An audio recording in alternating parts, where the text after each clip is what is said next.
Амансыздарбы.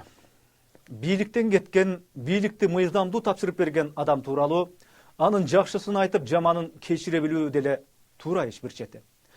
А бирок мыйзам түрүндө бийликти өткөрүп бердим деп, иш жүзүндө ошо бийликти колунан чыгаргысы келбей, дагы эле башкарып отура бергиси келген адам тууралуу сөз кыла берсек болот. Тогетери кеп Борбор Азия чөлкөмүндө биринчи жолу таза шайлоо өткөрдү. Биринчи жолу өз каалоосу менен бийлигин өткөрүп берди делинип жүргөн экс-президент Атамбаев тууралуу болуп атат. Алмаз Атамбаев президенттикти өткөрүп берген соң бир топко чейин саясий талаага чыкпай, үн катпай жүрүп, анан бир күнү өзү тарабынан каржыланган Апрель телеканалына барып, баштан аяк орус тилинде маек берип, учурдагы президент Сооронбай Жээнбеков менен болгон мамилеси тууралуу агынан жарылып, айтчусунун баарын төгүлүп, жарылып, айтып алган күндөн бери коомчулукка бир нерсе түшүнүктүү болду. Атамбаев ажолук аргымагынан расмий түрдө түшүп, жүгөндү Жээнбековго өткөрүп бергени менен буту үзөңгүдөн дагы деле түшө электигин каш кайта тастыктады. После съезда, последнего съезда нашей партии в марте, Быйыл март айында КСДПнын съездинде мен жаңы президент Сооронбай Жээнбековго карата 3 каалоомду жана өзүм байкаган кемчиликтерди айттым эле.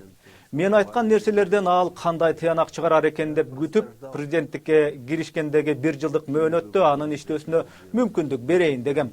Эмне үчүн мына азыр маек берейин деп чечтиңиз? Анткени байкасам менин кеңештерим эске алынбаптыр. Анан калса партиянын съездинен кийин Атамбаевке жана анын үй бүлөсүнө карата чагымчыл, жалган каралуу күч ала баштады. Мындай калпты, ушакты мен Акаев, Бакиев кезинде дагы көргөн эмесмин. Эл деген каралаган маалыматты иргебей эле ишене берет окшойт. Убагында Геббельс каралоо канчалык катуу болсо, ага ошончолук ишенишет деп айтып кетиптир. Барын бардай сүйлөп, элге чындыкты айтууга мезгил жетти деп ойлойм. Я думаю, пришло время, когда надо расставить точки, надо сказать правду людям. Те илгери Алмаз Атамбаев кайсы бир маалымат жыйынында журналисттердин президенттиктен кеткен соң эмне кыласыз деген суроосуна, ким билет, балким кызымдын тарткан сүрөттөрүн Измирге алып барып сатууга окат кылам, гитара менен ырдап жай баракат турмуш кечирем деген мааниде жылмая жооп берген. Судьбе назло, судьбе назло, судьбе назло, судьбе назло. Борбор Азияда аталышы президент делингени менен табияты кадимки хандарча башкарып келаткан кошуна президенттердин фонунда Атамбаевдин өз мөөнөтүмдө өзүм кетем, анан жай турмуш менен окат кылам дегенсиген ниети өтө эле бир керемет, өтө эле демократиялуу угулганын баса белгилеп айта кетели. Бийликке келип алуу оңой, бирок кетмеyi кыйыл эле, ого эле кыйын экенин Акаевдин мисалынан, Бакиевдин мисалынан көрөрүнгө көрдүк. А бирок ошол дракондордой болбойм деп Алмаз Шаршенович канча аракеттенсе деле баары кол астында чуркап турган, баары ийилип турган, оозунан сөзү чыга электе лаппай деп турган бийликтин азгырыктуу даамынан алыстай албай, аны колунан чыгаргысы келбеген далалатын коомго байкатып салды. Биздеги саясаттын туруксуздугуна айта берсе арман көп. Саясаттан кетем деген соң кеткен, бийликке аралашпайм деген соң аралашпаган эрктүүлүктү баягы эле каяктан табабыз? Албетте, батыштан, Европа жактардан табабыз. Мына маселен, Ангела Меркель 2000 жылдан бери Германия Демократиялык Республикасындагы Христиан Демократиялык Союзу деген партияны жетектеп келет. 2005 жылдан бери Германиянын канцлери октябрдын 29-нда алып партия башчылыгынан өз ыктыяры менен кетерин жана 2021 жылы канцлердик кызматтан дагы кетип, кийинки шайлоого талапкерлигин койбой тургандыгын билдирди. 28 октябрда Гессенде өткөн шайлоолордо Меркелдин партиясы добуш алуу жагынан башка партиялардан биринчиликте келгени менен мурунку шайлоолордогу көрсөткүчкө салыштырмалуу кыйла аз добуш алган. Мунун өзү партиянын кадыры кескин түшүп кеткендигинин айкын далили болду. Шайлоолордо партиясынын кадыры түшүп кеткенин көргөн соң мурунку пикирин өзгөртүп, Меркель эми Христиан Демократиялык Союзу партиясынын төрагалыгынан баш тартам жана ага ат салышпайм, түгүл саясаттан такыр кетем, ал гана эмес, парламентке, Бундестагга катардагы депутат катары дагы талапкерлигимди койбойм деп кескин так билдирди. Мамлекеттик кызматта иштегендер өлкөдө стабилдүүлүктүн сакталуусу үчүн колунан келгендин баарын жасаганда гана демократия жашоосун уланта берет. Буга чейинки жасаган эткен иштеримдин баарын тараталап көрдүм дагы бир тыянакка келдим. Мен бардык иштерим үчүн жоопкермин. Жасай алган дагы, жасай албай калган иштерим үчүн дагы өзүм жооптуумун. Бир нерсени жасай албай калса, ошону жасай албай калдым. Аракет кылдым, бирок жасай албадым деп ачык айтуу саясатчымын деген адамдын беделин түшүрбөстөн, тескерисинче баркына барк кошорун, эң кур дегенде ошо саясатчынын абийири бар экендигин туюнтарын Ангела Меркель кезектеги билдирүүсү менен каш кайта далилдеди. Deutsche Welle маалымат булагында Меркелдин ал кадамы төмөнкүчө мүнөздөлүптүр. Ангела Меркель ушундай тарыхый билдирүүнү жасап жатып, эч бир апкарып толгунданып кетпей, өзүн токтоого арманганы таң калтырды. Буга чейин ал жасаган кадамды бул өлкөдө эч бир жетекчи жасабаптыр. Партиядан өз ыктыяры менен кетип жатканын жар салып, күнөөнү кимдир бирөөлөргө шылтаган да жок. Кайсы бир көйгөй үчүн кимдир бирөөнүн атын атап сарулак кылып, ошолор күнөөлүү деп садага чапкан дагы жери жок. Оппоненттерине таш ыргытып, алар жакка күнөөнү оодарган да жок. Бийлик колунан кетип атканына ичи ачышкан же күйүккөн маанайы дагы эч байкалбады. Ангела Меркель демократия деген эмне экенин таасын көрсөтө алды. Мындай шык, жөндөм сейрек кездешет. Эми ушуга салыштырмалуу биздеги бийликке келүү менен кетүүнүн кебетеси кандай? Кыргызстанда буга чейин канча президент бийликке келип кеткен болсо, алардын ар бири мен эмес тигил кууратты. Биз өнүктүрөлү десек тигилер жолтуу болуп атат деп өзүнөн башканын баарын күнөөлөп келишет. Акаев Бакиевди күнөөлөйт. Бакиев болсо Акаевди айыптайт. Ал эми Атамбаев болсо бийликте канча жыл турса, ошол мөөнөтү бүткү чейин Акаев менен Бакиевди, Акаевчилер менен Бакиевчилерди мокочо, кокочо кылып сыпаттап келди. Айтор, мен акмак эмес, сен акмак, мен келесо эмес, сен келесо деген аягы жок акыйнектер кыргыз саясатынын өзөгүн түзүп келди. Криминалитет, который был обласкан, который получил большие привилегии, который, в общем-то, вышел из-под поля в годы бакиевского правления, они находились на службе как раз у Бакиева. То есть все области поднялись. Почему? Народ был недоволен фальсификацией парламентских выборов. Поэтому все области поднялись. Я так считаю, что с Бакиевым можно спокойно работать. Мы очень давно дружим с Романом Александровичем.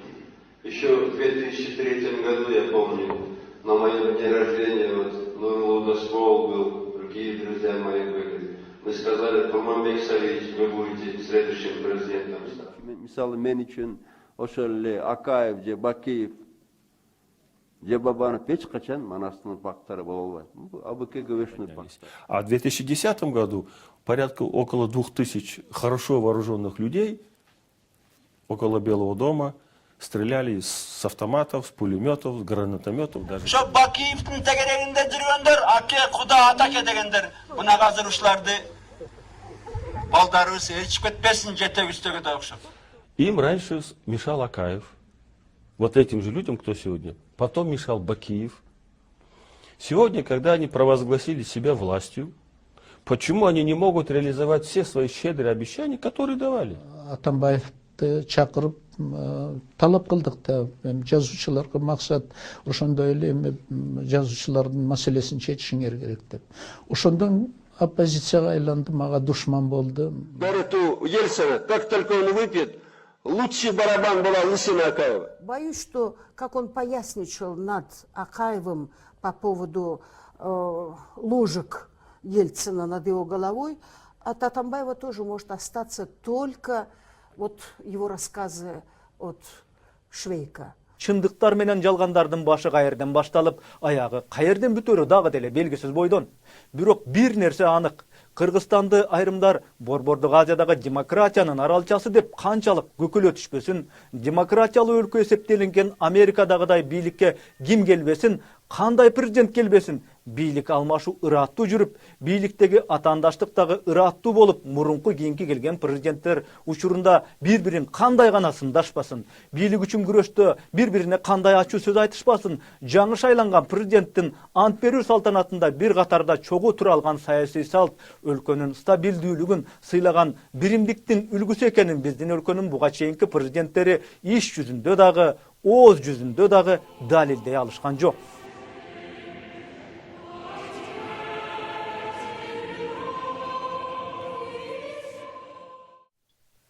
90-жылдардан бери карай кыргыз саясатында эмне деген гана суулар аккан жок. Ал суулар бирде толкуп, бирде ташып, адашкан сайлар менен акты. Акаев да жаман экен, Бакиев дагы жаман экен деп айтып чыгышты. Алардын маалында деги бир таза бир шайлоо болуптур деп дагы бүтүм кылышты. Мына таза шайлоо момундай болот. Таза жол менен шайлоодо жеңип чыгуу, татыктуу президентти шайлап алуу мына момундай болот деп экс-президент Алмазбек Атамбаев өзү Сооронбай Жээнбековду сүрөп, алкап, мактап, өзү баш болуп шайлоо кампанияларында ачык эле үгүттөп, ушу киши татыктуу, ушу киши биздин көчтү уулайт, ушу кишиге ишенем деп Кыргызстандын элинин баарын каратып туруп, кайра сайрабады беле. Окуй Атамбаевдин айткан жагына басчу, кыңк этпей кыл дегенин кылчу бир жошмомун немени өзүнөн кийин калтырып кетет экен да деген божомолдор айтылбады беле. Ага деле болбой, Сооронбай Шарипович таза адам, жумшактай көрүнгөнү менен коррупцияны бир топ оздуктайт деп ким элге мактады эле? Албетте, Алмаз Шаршенович өзүнүн оозундагы тили менен так ушинтип айтканы чын да. Анан жаңы президент жумшак адам деп атканына мен кошулбайм, мен аны жакшы билем. Ал жини келгенде чыгашке деп Обаманы да көп чыкпады.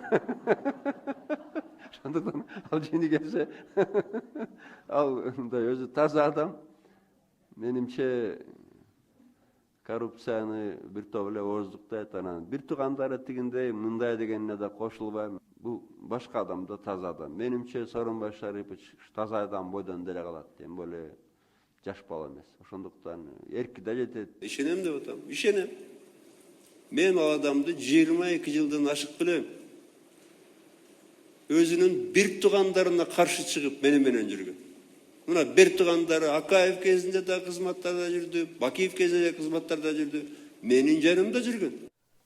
Былтыр кышында Бишкек жылуулук станциясындагы авария көп жегиштердин абийирин ачып, андан ары карай тарых музейиндеги коррупциясы бир жагынан чубалып, айтор ошол коррупциялык балелердин көбүндө кашайып, Алмаз Шаршеновичтин көздөй кадрлары Албек Ибраимов, Сапар Исаков, Кубанычбек Кулматов, Икрам Элмиянов сыяктуу лөктөрдүн башы кылтыйып көрүндү да калды. Эми мына ушул жерде суротуулат. Атамбаев мени сүйрөп жүрүп президент кылды эле, мени мураскер кылды эле, досум эле деп Сооронбай Жээнбеков Бишкек ТЭЦ-инде, Тарых музейинде Атамбаевдин көздөй кадрлары жеп кеткен акчалары боюнча досун сыйлап унчукпаш керек беле?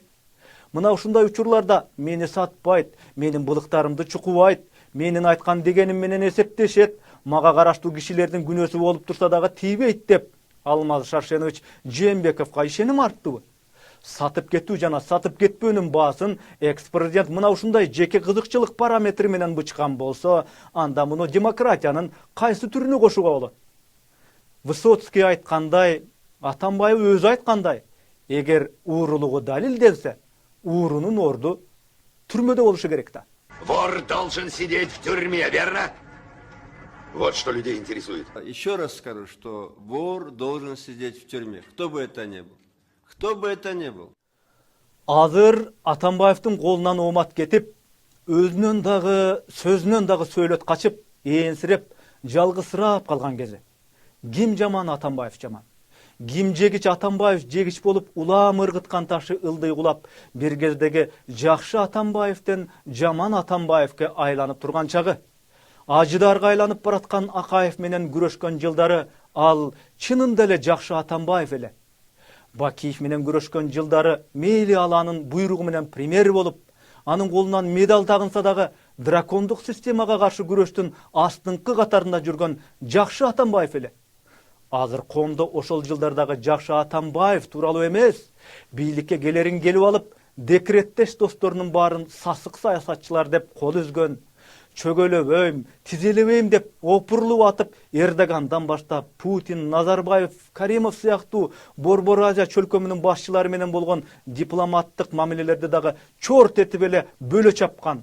Коррупцияга каршы катуу күрөштүм дегени менен артынан Батукаев, Дачасу, Тарых музей, Бишкек ТЭЦ сыяктуу балекеттерде өзүнүн кулагы калдайып көрүнгөн мандемдер чыгып, ажыдаарларды жеңемдеп кылыч булгалап, кайра өзү ажыдарга айланып бараткан Атамбаев тууралуу кеп болууда. Апрель телесине оболу орусча маек берип, жеп кетти, жутуп кетти делген миллиондорду мээнет менен тапканын, айланасына Султан Ибраимовдукундай эле жөндөм таланты бар Икрам Илмиянов сыяктуу баалуу кадрларды ишке тартканын, айтор өзү башкарган жылдары кыргыз эли үчүн чоң иштер жасалганын айткан эле. Кийинчерээк ошол эле Апрель телеси аркылуу мурунку эле айткандарынын маанисин кыргыз тилинде кенен божурап, эң эле кетирген катачылыгым шайлоолор болду деп, атүгүл ошонусу үчүн кечирим сурап ийүүгө дагы үлгүрдү. Алган эмес, бир кезде Бабанов тууралуу айткан осол сөздөр үчүн өкүнгөн түр көрсөтүп, Бабанов жакшы эле бала экен дегендей кайырма кыргытты. Эмоция менен айтылган сөздөр болгон деп башка экспертизаларда чыккан. Анын үстүнө мындай да, ошол эле Бабановду алсак, ал өзүнүн иши менен иш жүзүндө көрсөттү да. Мындай эки элди кайраштырып, же Кыргызстанда бир ынтымакка доо келтирүү максаты болсо, мына шайлоодон кийин деле бир тополоңду баштаса болмок да. Тополоң соколоңду. Ошондуктан ал иш жүзүндө көрсөттү, Кыргызстандын ынтымагы ал үчүн абдан ыйык нерсе экенин. Кыргыздарга барганда ак калпагын кийип алып, Манас жөнүндө сүйлөйт. Онадырга барганда мен уктум эмне сүйлөгөнүн. Эгерде сен кыргызча билбесең, орусча котортуп дагы ук көрөм да. Дагы ук көрөм да жакшылап. Бабаноидтерди көрдүм мен Манастан. 300 бабаноид чыгып алып талаштан Манас атабыздын сөзүн окутпай ышкырып атат. Слишком доверчивый человек. Таких надо выжигать каленым железом. И место воров в тюрьме. Мурда башканы, кийин башканы сүйлөп коймо, оргу аргы мүнөз президент болуп турган учурунда, Атамбаев түзүк айтты. Жакшы айтты, каттуу айтты делинче эле. Бийликтен кеткенден кийин ар бөлөк айткандары анын оргу барыгы ажарын ого бетер ачып салды. Башкасыго башка учурунда президенттик саясаттын тууралыгын байма-бай жазып, атүгүл анын колунан сыйлык алган Новые лица гезитинин башкы редактору, журналист Лейла Саралаева Атамбаевке өтө катуу таң калып, капа болуп, ымандай сырын төгүп, Фейсбукка пост жарыялады. Эл Бабановду тимеле пайгамбарындай күтүп, ал кезде бүт көйгөйдүн баары чечилип кетчүдөй акыбалга чейин жеткиришкенин кара. Алмазбек Шаршенович, кезинде аны сиз өз колуңуз менен эл душманынын образында элдин баарына сүрөттөп бербедиңиз беле? Казак бауырдастардын астында жатып берди деп так ошол Бабановду айтпадыңыз беле? Эми эмне болду ошондо? Кечиргиле урматтуу жарандар, талапкерди туура эмес тандап алган окшойм. Көрсө жаңылышыптырмын демейге өттүңүзбү? Кыргыз саясатына аң таң калганымды сүрөттөп бере албайм. Ичимен аны түшүнөйүн десем дагы түшүнө албай койдум. Бизди көрсө алдашыптыр да, алдамак турсун оболу ишендирип, анан ошол ишеничибизди каратып туруп тепселешти. Ал тепселөөсүнүн артындагы түпкү максат өзүнүн каалоосун, эгосун канаттандырган ийилчек президентти бийликке алып келип алуу экен да. Сиз мамлекетти, элди кымынчалык дагы ойлоп койгон жоксуз. Сиз өзүңүздүн кыйды амалыңызды ишке ашырууну гана ойлоп турсуз көрсө.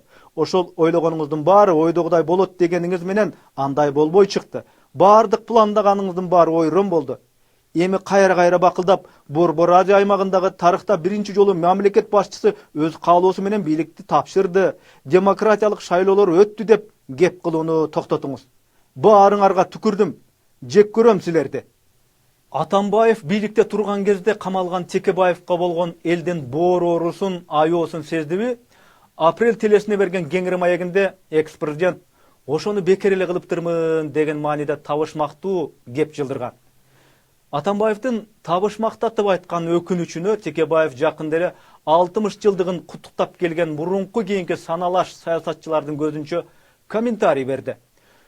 Өмүрбек Чиркешевичтин баамында Атамбаев аны бекер эле каматыптырмын да деген мааниде эмес, түрмөгө каматарын каматып коюп, Текебаевдин кадыры өсүп кеткенине кейип кепчип ичи күйүп атат деген таризде кабыл алыптыр.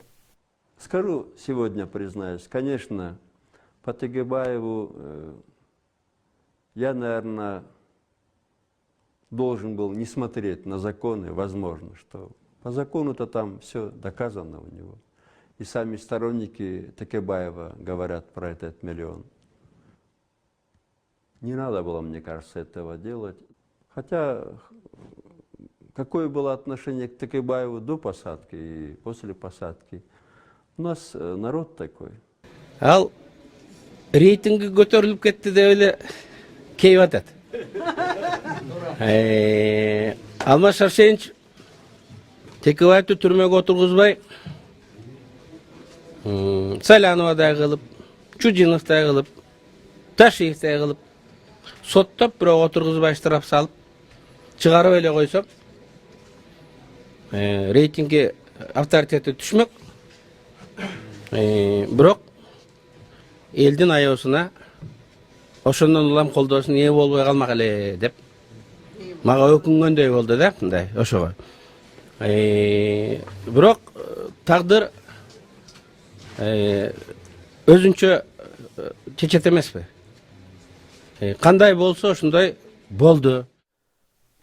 Атамбаев ажолук аттан түшөлек кезде Текебаевты соттогон соттор өз акылы, өз чечими менен соттоштубу жокпу? Айтор, ошо соттордун өкүмү менен Текебаев азырга чейин абакта отурат.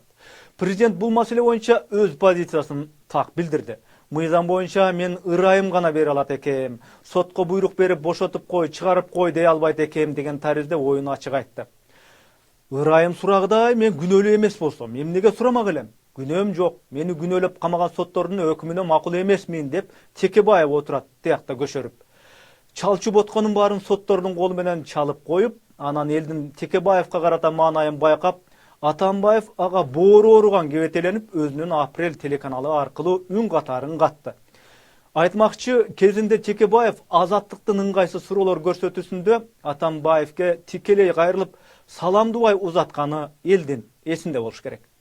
Саткычсың, сен бузукусың, сен сасыксың, сен оюң бузук деп өзү эле эмес аппарат жетекчиси Фарид Ниязов дагы ушинтип турат да. Алар сүйлөшөйүн деген ою жок. Таппайбы? Дагы мына 1 жыл бар. Мародерди жакшы издеп чыкса өзүнүн партиясынан чыгат. Эгер таба албаса мен жетелеп алып барып көргөзөм. Мен мына кайрылам, Атамбаев, мен Текебаев, эч жакка качпайм. 1 жылың бар. Таппасаң, мөөнөтүн күткөндөн өзүм сүйлөшөм. Эркек болсоң тап. Мен Текебаев эркекмин, эч жакка качпайм. Бул саясат дегенин өзү кызык болот экен. Акаев ажыдарга айланып баратат деп, Бакиев драконго айланып кетти деп, ал системаларга бир муш болуп чогуу бирге күрөшкөн лидерлердин кимиси азыр кай жактарда гана калбады. Ушу киши мурунку ажолордой өлкөнү тонобойт, жеке чөнтөгүн ойлобой элди ойлойт, өлкөнү көтөрөт деп үмүт артылган Атамбаев дагы драконго айланып баратканын моюнга алып, бу кишинин ушундай болуп кетүүсүнө менин дагы салымым бар деп, Текебаев өзү экс-президенттин башкаруу мөөнөтүнүн соңку жылдары аны менен катуу күрөшкөн келишкис оппоненттеринин бирин айланып, акыры жүрүп Атамбаев аны каматып тынганына баарыбыз чогуу күбө болуп турбадыкпы? Саясий кырдаал канчалык курчубасын, канчалык эмоциялашпасын өзүн калыс кармаганга, окуяларга объективдүү баа бергенге аракет кылган экс-президент Роза Отунбаева мурунку ажолордон Атамбаевдин айырмасы эмнеде экенин Азаттыкка берген мурунку маектеринин биринде айтыптыр. Эгемендик салтанатында элдин көзүнчө Атамбаевдин зекип сүйлөгөнүнө угуп, ичи ачышып калгандан кийинки басыбы, айтор Азаттыктын видео архивинде экс-президент айымдын Атамбаев тууралуу агынан жарылган көз караштары бар экен. Каждый судит по себе, каждый судит по себе. Потому что в этой Конституции заложены все мины для хаоса. И чтобы не было вертикали власти, чтобы был бардак. Я думаю, что у него такие же авторитарные замашки, как и у прежних президентов, особенно в сравнении с Бакиевым. Да, он не сжигал, он просто отдал в тюрьму своего руководителя администрации, не сжигал, как Бакиев Садыркулова. Но, знаете, сегодня уже, когда прошли эти президенты, можно сказать, что, к сожалению, это было не то президентство, которое мы ожидали. Мы хотели, конечно, все, когда мы шли в оппозицию, когда мы собирались, когда мы работали, мы не хотели такой оценки, чтобы вот одна партия избрала своего президента, потом она переизбирала, и вот таким образом как будто теперь он еще раз хочет прийти и уже заняться вплотную этой партией для того, чтобы быть вечно у власти.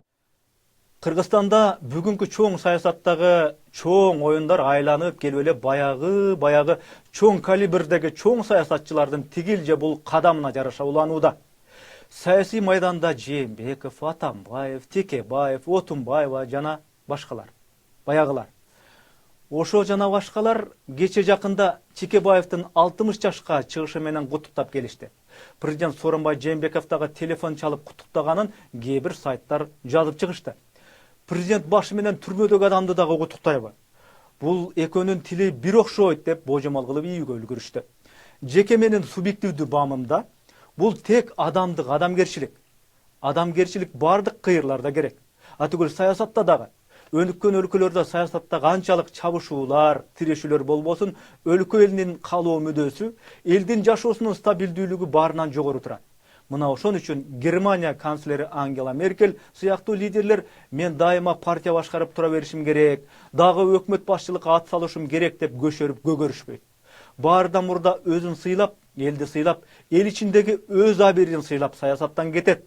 Же болбосо канчалык оппонент, канчалык атаандаш экенине карабай, убагында кандай каттуу тирешүүлөрдүн чордонуна жүргөнүнө карабастан, АКШнын экс-президенти Буш каза болгондо, анын оппоненттери атүгүл адыркы президент Дональд Трамп баш болуп тажиясына келип, ызаат көрсөтүп, эл арасында аза күтүп кайгырып турушат. Бул элге болгон урмат, элге болгон сый. Бул деген мейли бирөөбүз президент бололу, бирөөбүз оппозицияда бололу, бирөөбүз кызыл, бирөөбүз жашыл бололу, эң ириде биз адамбыз. Кээде саясатты бир аз ары жыйыштырып, бири-бирибизге адамча мамиле кылалы деген эле маани. Америкадагыдай болуп, бир катарда Акаев, Бакиев, Отунбаева, Атамбаев, Жээнбеков катар турганын, бири-бири менен саламдашып, ит болдук, куш болдук деп моюнга алышып, кечиришип, жаркылдап турганын элестете алабызбы? Жок, жана да жок. Анткени коомубуз Акаевчилерге, Бакиевчилерге, Атамбаевчилерге, Жээнбековчуларга бөлүнүп, кескиленип бүткөн. Айылдан келгендер менен шаардыктар, батышчылдар менен орусчулдар, арабчылдар менен теңирчилер, түндүктүктөр менен түштүктүктөр, демократияны эңсегендер менен Советтер Союзун эңсегендер айтор бөрүгө жем болорубузду билип туруп эле бөлүнгөн. Мыйзамы бар, бирок аны аткарбаган, дини бар, бирок аны ар ким ар кандай түшүнгөн. Ушундай учурда президенттин коом астындагы, абийир астындагы вазыйпасы өтө маанилүү болуп турат. Мен bir топтун же bir адамдын кызыкчылыгын коргоюм деп элге убада берген эмесмин. Мен элдин кызыкчылыгын коргоюм деп убада бергенмин.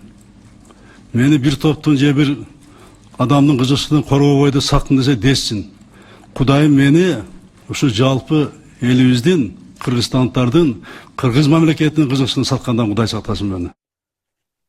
Буга чейинки президенттерибиздин эч кимиси алгач бийликке олтурганда башкаруусунун баштапкы жылдарында жаман президент болушкан эмес. Алардын жакшы тилектери, жакшы максаттары, жакшы багыттары, идеялары болгон. Бийликке, байлыкка болгон напси ал президенттердин баарынын чыныгы жүзүн кийинчерээк ачып салды. Башында жакшы президенттер кийин жаманга айланышып, аларга ажыдар, дракон деген лакабаттар жабышты. Азыркы президент Сооронбай Жээнбеков дагы бийликке олтурган баштапкы мына учурларында жакшы сөздөрдү сүйлөп, жакшы максаттарды айтып жатат. Дагы бир аз убакыт өтө түшсүн, дагы бир аз мезгил зымырасын, анын Акаевден, Бакиевден, Отунбаевадан, Атамбаевден айырмасын көрчү учур дагы келет. А киши өзү айткандай ишин татыктуу аткарып, президенттик мөөнөтүн татыктуу өткөрүп берип, эл арасында коркпой, үркпөй, дракон, ажыдар аталбай, кенен чонон жадырап басып жүрсө, бул анын гана эмес, демократия курмакчы болуп жаткан Кыргызстандын утушу болмок. Саламатта болуңуздар.